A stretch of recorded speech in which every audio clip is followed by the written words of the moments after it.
গত বছর 27শে অক্টোবর মাসে মুক্তি পায় বিক্রান্ত ম্যাসে অভিনীত 12th ফেল ছবিটি। লেখক অনুরাগ পাঠকের 12th ফেল উপন্যাস অবলম্বনে নির্মিত এই ছবির গল্প আসলে আইপিএস মনোজ শর্মার জীবনী চিত্র।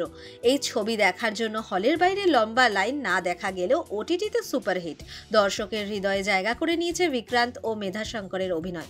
মুক্তির এতদিন পরও বিধু বিনোদ চোপড়ার এই ছবি নিয়ে চর্চা অব্যাহত।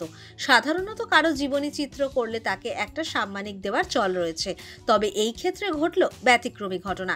1 পয়সাও পাননি আইপিএস মনোজ শর্মা। সম্প্রতি এক সাক্ষাৎকারে মনোজ শর্মা জানান, এই ছবির আসলে তিনি নিজেই কোনো অর্থ নিতে চাননি। কারণ হিসেবে আধিকারিক জানান, তিনি কখনো কারো থেকে কোনো অর্থ নেননি, কারো কাছে আর্থিক সাহায্যের প্রত্যাশাও করেন না।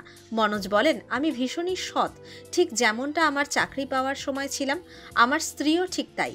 আমি ও আমার স্ত্রী সরকারি চাকরির যখন প্রস্তুতি নিচ্ছিলাম, তখনই ঠিক করে নিই হিরে বা অন্যান্য গয়না পরব না। আমরা একে অপরকে উপহারও দিই না। বিশেষ দিনগুলিতে আমরা চিঠি লিখি।